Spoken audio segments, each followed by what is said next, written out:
At 90, I've learned that the most dangerous people in your medical life are not your doctors. They're the people sitting at your dinner table. I used to tell my children everything, every dizzy morning, every forgotten name, until I realized each small complaint was being filed away as evidence in a case I didn't know was being built against me. So let me tell you what I've learned the hard way. Telling your doctor everything is wisdom. Telling your family everything is surrender. If you've ever regretted mentioning a sleepless night or a stiff back, this conversation was made for you. Stay with me, like this video and subscribe. I share these talks every day. The truth is, after 70, every word you say about your body becomes data in someone else's hands. And the people holding that data are not always trained to read it. Doctors are. Doctors hear, "I felt dizzy this morning," and they think, low blood pressure, hydration, medication levels. They have a checklist. Your daughter hears the same sentence and thinks one thing only: Mom is starting to slip. That is the quiet line I want to draw for you today. Tell your doctor everything. Tell your family what they need. I am not telling you to lie. I am not telling you to hide. There is a word for hiding the truth from yourself, and that word is denial. There is a different word, a softer and stronger word, for choosing what belongs at the dinner table and what does not. That word is discretion. And at our age, discretion is not weakness. It is the last form of self-respect that no one can take from us. Let me tell you about someone I know. Her name is Eleanor. She is 76. One Sunday she mentioned to her daughter, very lightly, that she felt tired that week. Just tired. 3 months later, I walked into Eleanor's kitchen, and there were yellow sticky notes everywhere. On the refrigerator, "Mom, did you take your pill?" On the coffee maker, "Mom, eat something." On the bathroom mirror, "Call me if you feel weak." Eleanor looked at me, and she said the saddest thing I have heard in years. She said, "I do not live alone anymore. I live inside their worry." That is what one tired Sunday cost her. Not because her daughter does not love her. Her daughter loves her too much, and love that is not asked for becomes management.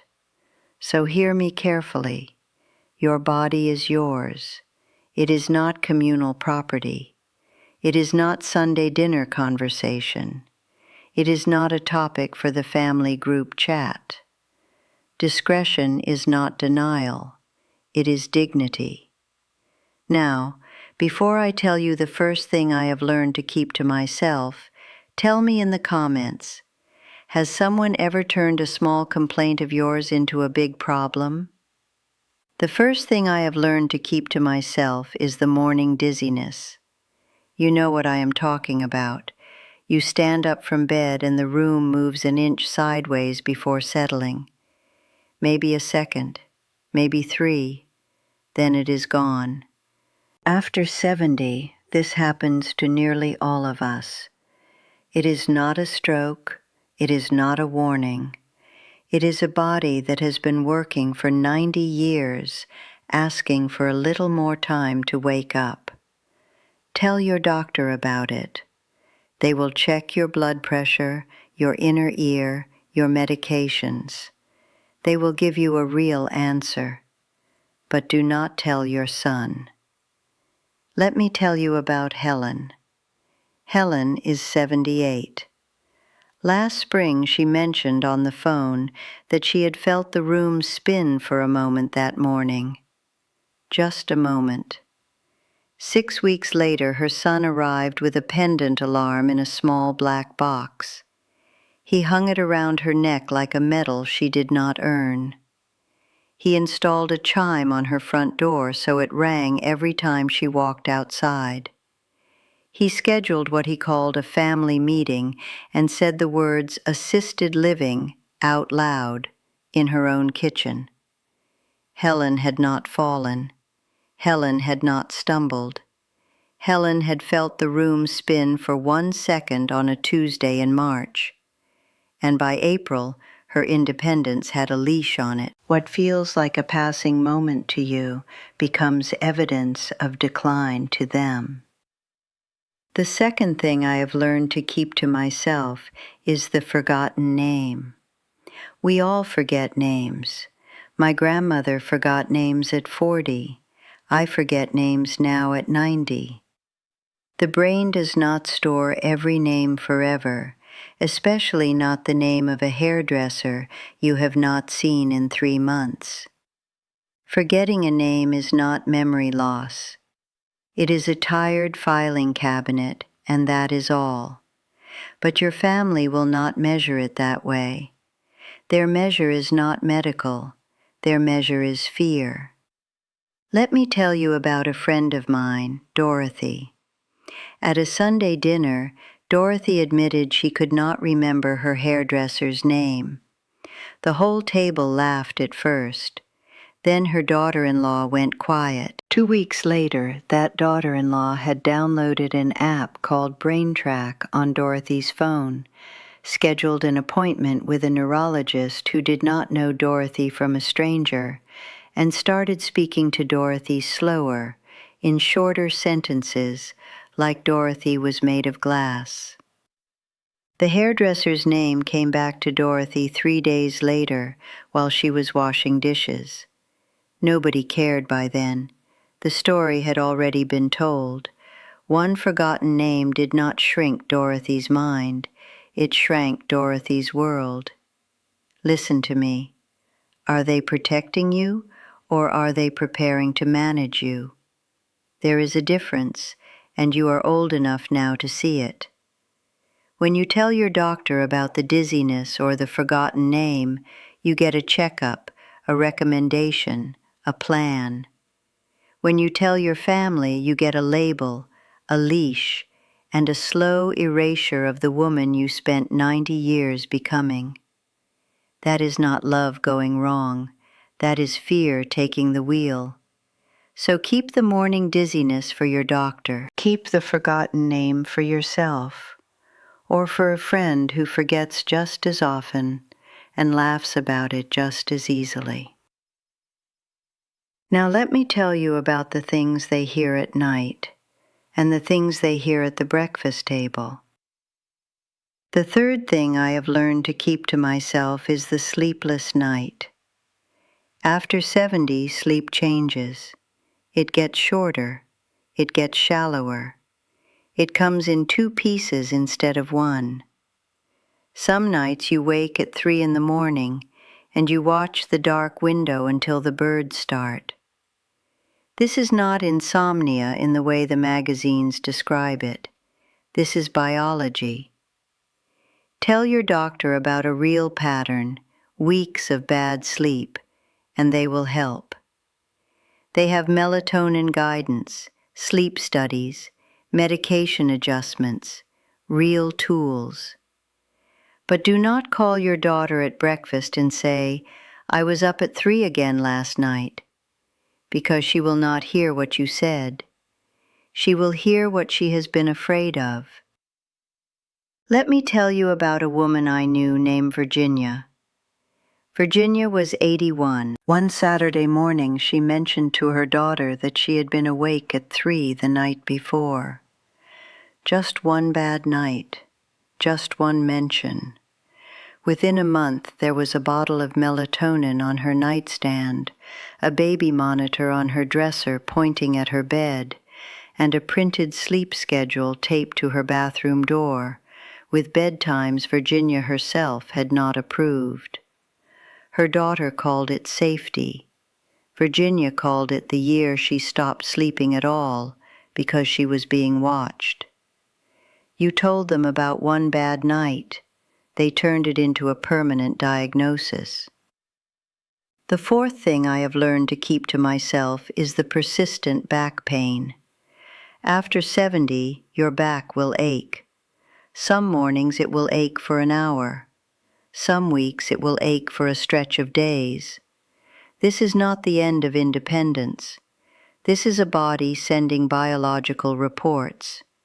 Tell your doctor, and they will give you physical therapy, an X-ray, a heating pad, a prescription, a plan. Tell your family, and you will get fear and control dressed up as concern. My friend Eleanor said one Sunday, very casually, that her back had been bothering her lately. By the next Sunday, her son had installed grab bars in her bathroom without asking. The Sunday after that, a plastic shower seat appeared. The Sunday after that, a wheeled cart for her groceries. And by the end of the month, the children were whispering in the kitchen, just loud enough for her to overhear, "How long can Mom keep living alone?"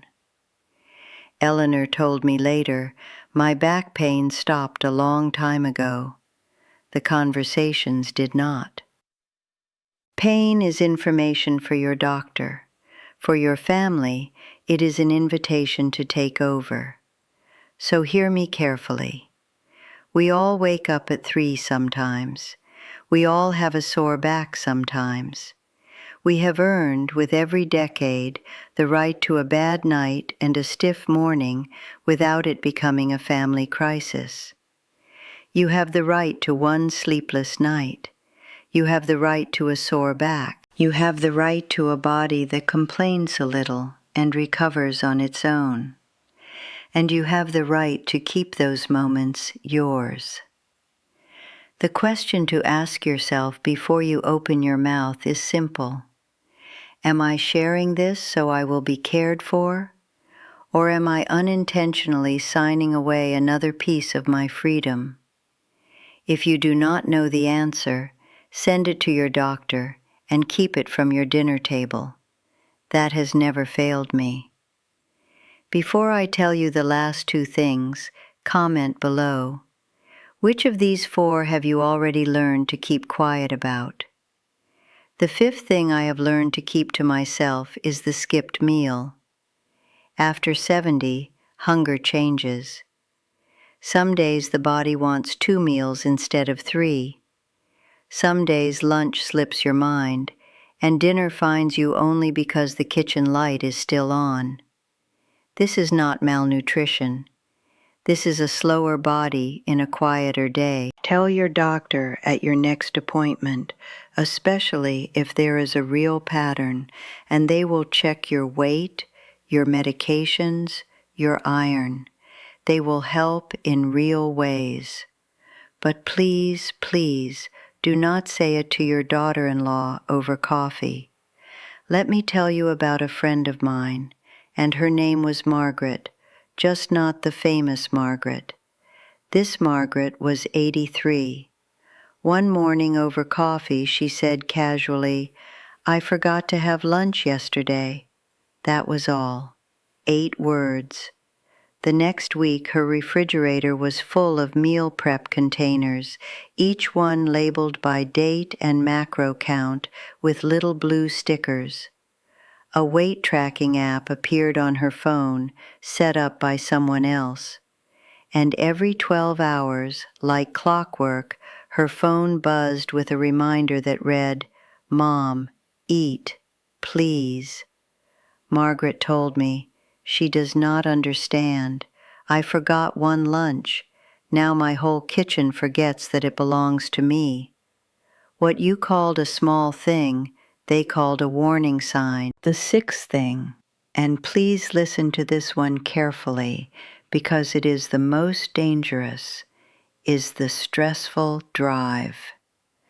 Do not, under any circumstances, mention to your family that a drive home was hard. Not the rain, not the merge, not the parking lot you circled 3 times. Driving is the last freedom most of us hold in our own 2 hands. The car is not just a car. The car is the grocery store on Tuesday. The car is the church on Sunday. The car is the friend across town. The car is the version of you that still makes her own choices. And the moment your family suspects the car is becoming risky, the car begins to disappear.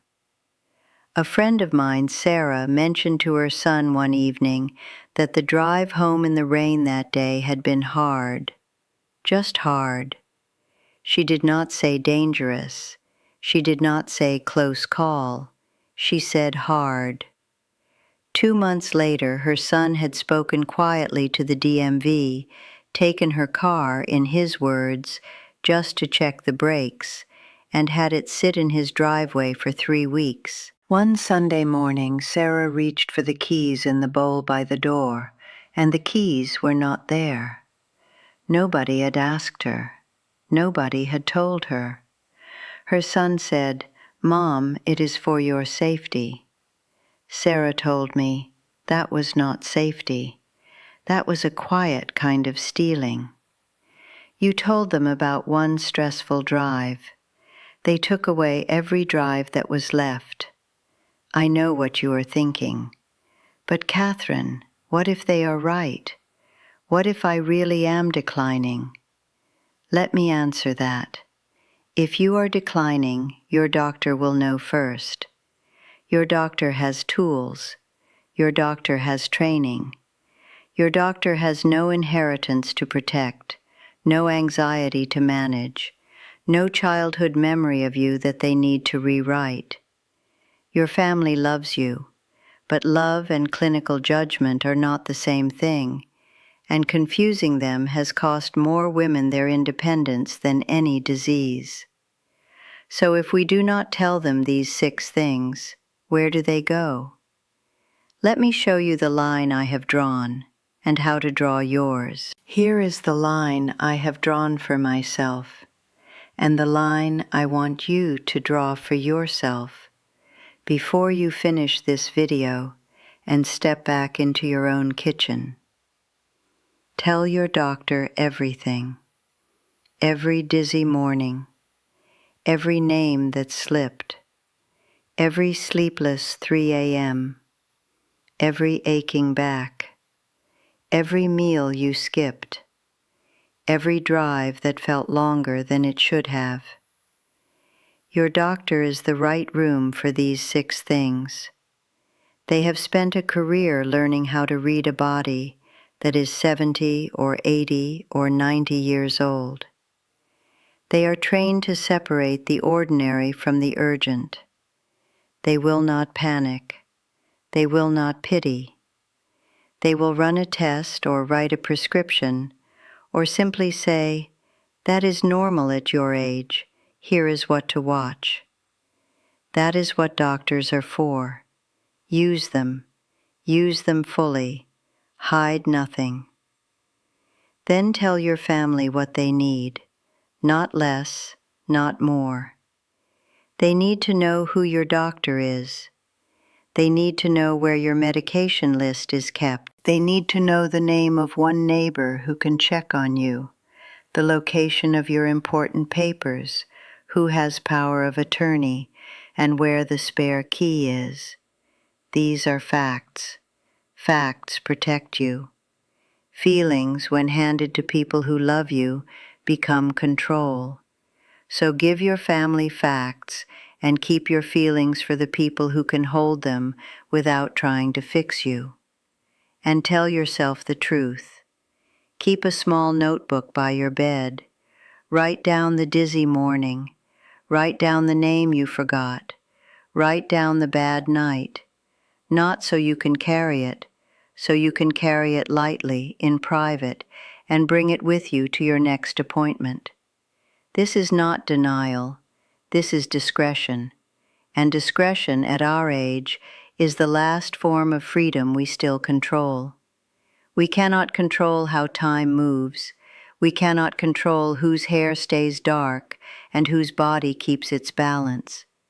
But we can control where our small troubles travel. We can choose the rooms they enter, and the room they should enter is the doctor's office, not the dinner table. Hear me one more time, because I think you needed someone to tell you this out loud. Your body is not communal property.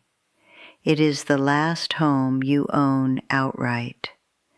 After 90 years, after the children have grown and the husbands have gone and the homes have been sold, the body is the one address that is still yours. Don't give away the keys. I am 90 years old. I still drive on Sunday mornings to a small church 4 miles from my house. I still cook eggs with too much butter and eat them while reading the paper. I have headaches. I have stiff knees. I have nights when I wake at 3 and watch the dark window until the birds start. None of this is in the family group chat. None of this is on a sticky note in my kitchen. It is in my doctor's file, where it belongs, and in my own quiet notebook, where it stays. I am grateful for Sunday dinners where my children ask how the soup is, not how my back is. I am grateful for doctor's visits where I tell the whole truth, and dinner tables where I tell only what belongs there. I am grateful, more than anything, that nobody has come to take my keys. That is the freedom I am offering you today. Not freedom from your family. Freedom inside your own body, your own life, your own 90 years of becoming a woman the world cannot replace. If this conversation gave you back something that was yours, please like this video and subscribe. That small action keeps these talks alive for women like us, in a world that does not always make room for our voices. And before you go, tell me in the comments, what is the one thing after listening today you have decided to keep just for yourself from now on?